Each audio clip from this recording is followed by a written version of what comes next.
papa. Oui, Violette. Les footballeurs et les handballeurs, ils n'ont pas fini deuxième. Des championnats du monde, oui. Du coup, ils ont eu la médaille d'argent.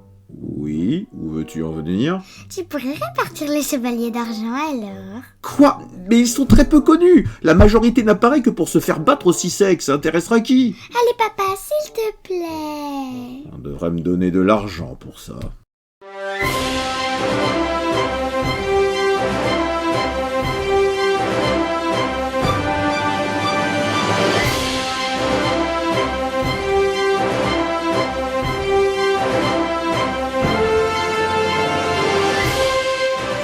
Bonjour chers élèves, je suis le comte de Noailles, et après les chevaliers d'or et de bronze, répartissons donc la catégorie intermédiaire, méconnue mais à réhabiliter, les chevaliers d'argent.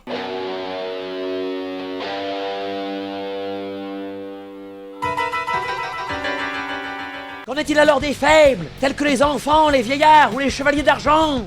Les chevaliers d'argent sont une catégorie inférieure aux chevaliers d'or, même s'il y a des exceptions, et nettement supérieure aux chevaliers de bronze, du moins en théorie. Ils sont bien plus rapides que les bronzes, allant de Mach 2 à Mach 5 au lieu de Mach 1, et bien plus résistants. Une armure de bronze gèle à moins 150 degrés, une armure d'argent à moins 250 degrés. Ils sont au nombre de 24, contre 48 bronzes et 12 or.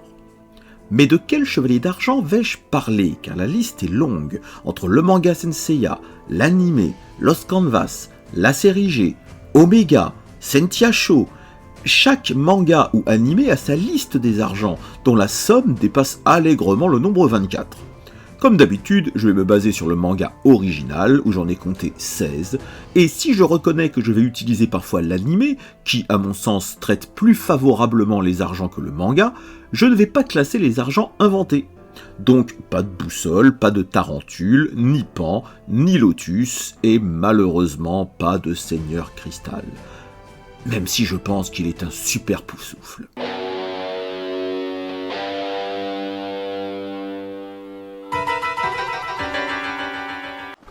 Quand j'appellerai votre nom, vous vous avancerez. Je placerai alors le choix-peau sur votre tête. Et vous serez répartis dans vos maisons. Pour les 4 maisons de Poudlard et leurs qualités, je vous rappelle que ces qualités ne s'expriment pas de la même façon selon les personnes, et que cela ne préjuge pas non plus de la puissance. On peut être un faible Gryffondor et un puissant Pouf-souffle sans aucun problème. Maintenant que le cadre est défini, répartissons.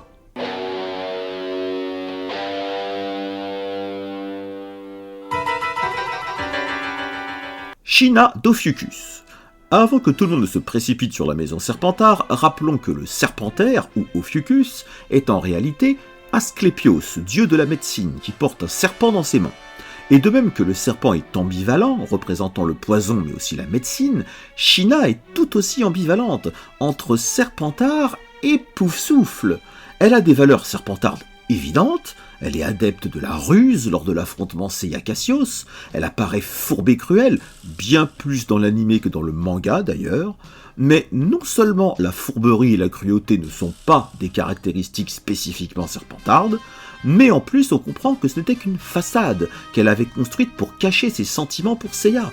Son amour inconditionnel, et même irraisonné, pour Seiya, la faisant prendre tous les risques et même servir de bouclier humain par 2 fois, ce qui la placerait plutôt à Pouf-souffle. Mais elle, que choisirait-elle devant le choix-peau? Ne dirait-elle pas « Pas à Pouf-souffle, pas à Pouf-souffle, les gens ne doivent pas savoir que je suis quelqu'un de bien ».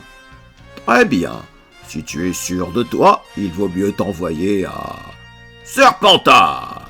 Marine de l'Aigle. Franchement, c'est un aigle, vous vous attendez à quoi? Développons tout de même.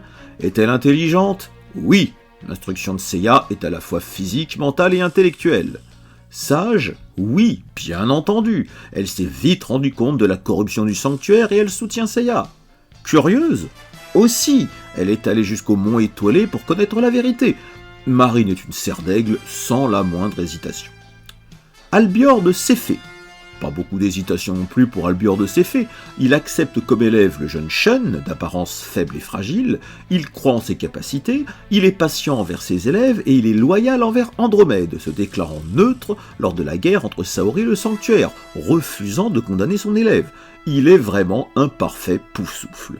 A noter qu'il est parfaitement logique qu'Albior soit un père de substitution pour Shun, puisque dans la mythologie grecque, Céphée n'est autre que le père d'Andromède. Misty du Lézard. Ce chevalier est à la fois précieux et prétentieux, cela lui donne un petit air de Lockhart. Sauf que ce serait un Gilderoy Lockhart qui se vanterait d'exploits qu'il aurait vraiment accomplis. Il est LE chevalier d'argent, respecté par ses pairs qui font souvent référence à lui. On va venger Misty et les autres. Misty a suffisamment de force pour n'avoir jamais connu la douleur, mais il est surtout assez intelligent pour avoir compris la ruse de Marine, et a suffisamment d'autocritique pour ne pas avoir compris les raisons de sa défaite face à Seiya. Il était de l'étoffe des héros. Misty est à Cerdagne. Moses de la baleine. Moses est une grosse brute qui ne jure que par la force. Il est probablement inférieur à Misty, mais il n'a pourtant pas peur d'affronter son vainqueur, ce qui dénote un certain courage, en plus d'une grande force. Moses est à Gryffondor. Astérion des chiens de chasse. Astérion est un rusé, il lit dans les pensées, c'est donc un excellent légilimince. Il utilise la torture psychologique en attachant Marine à la croix pour déconcentrer Seiya et le faire agir dans l'urgence. Et ces ruses auraient fonctionné s'il n'était pas tombé sur Marine, qui a réussi à le dépasser mais en occlumencie. Astérion est un Serpentard. Babel du Centaure. Les différences sont grandes entre le manga et l'anime. Dans le manga, Babel affronte le cygne seul sur la même plage que le lézard et il perd rapidement. Dans l'animé, Babel a un sacré courage, car il affronte les 4 bronzes en même temps, plus les 3 chevaliers d'acier au Colisée. Vaincu contre le cygne, sa mort douce dans les bras de Saori nous montre enfin que les argents sont peut-être non pas des ennemis, mais des victimes de cette guerre fratricide. Lors de l'animé d'Hadès, le lézard, la baleine et le centaure affrontent Yoga. Babel s'est presque trahi avant de mourir une deuxième fois, en complimentant le cygne, disant qu'Athéna pouvait compter sur lui. Babel est un Gryffondor, et comme le lézard, il mérite une meilleure considération. Jamian du Corbeau. Ce chevalier d'argent pas très intelligent n'utilise que la ruse pour vaincre, grâce à ses corbeaux et à leurs plumes.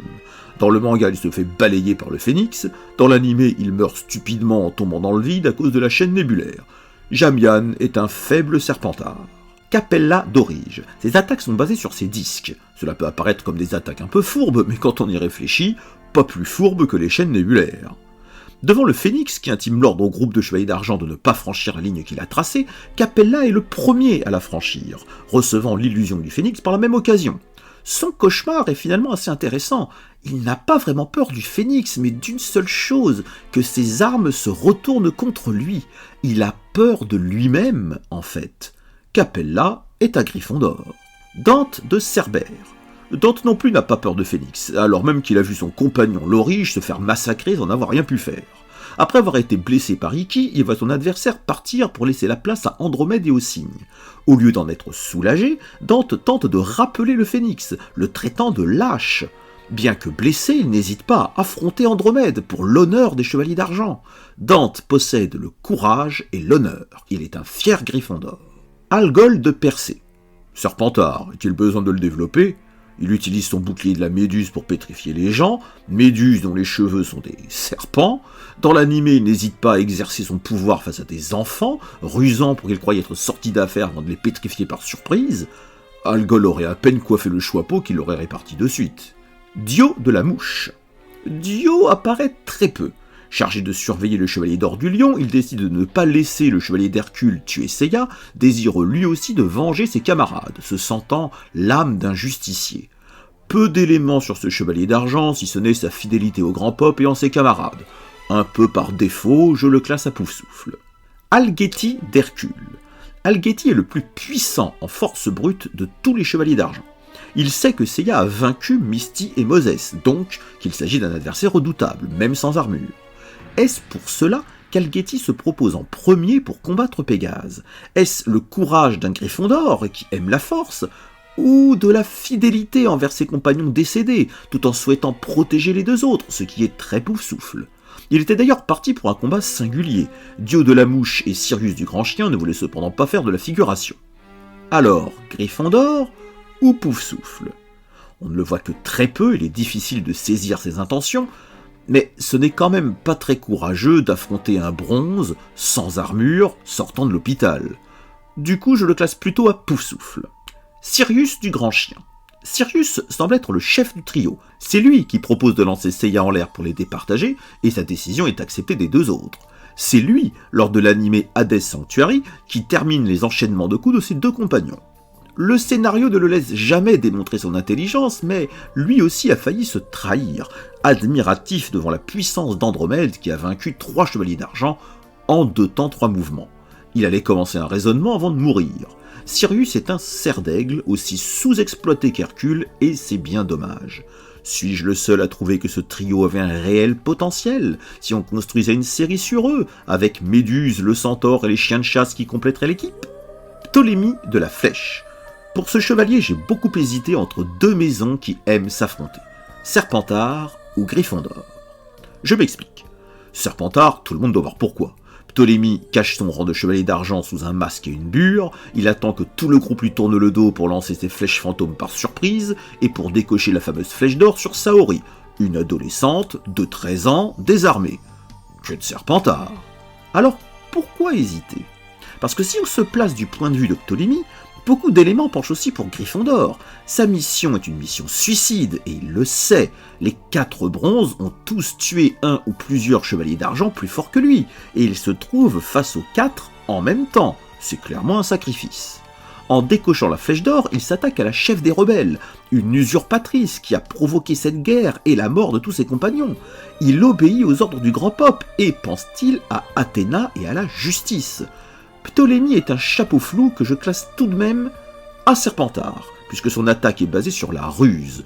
Mais vous l'avez compris, un Serpentard courageux et plus respectable qu'on ne le pense. Orphée de la Lyre. Orphée est un chevalier d'argent dont on prétend que la puissance égale celle des chevaliers d'or.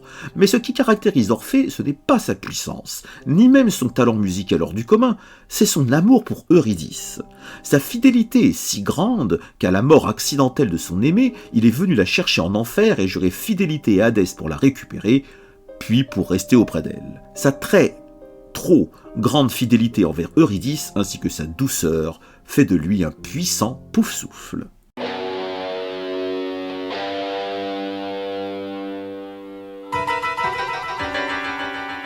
Au total, cela nous fait 5 Serpentards, 4 Gryffondor, 4 Poufsouffles et 3 cerfs d'aigle. Bien sûr, on peut se demander comment classer les autres chevaliers d'argent des autres mangas Senseiya, ou bien les Marinas de Poséidon et les Spectres d'Hadès, mais cela est une autre histoire.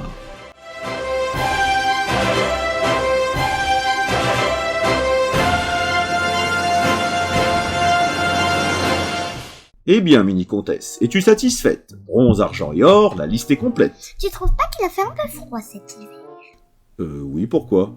Ça ne te fait pas penser à Asgard? Ça aurait pu être pire, elle aurait pu me demander la Reine des Neiges. Ça me plairait aussi. Oh non. Le dernier arrivé est un chevalier d'argent.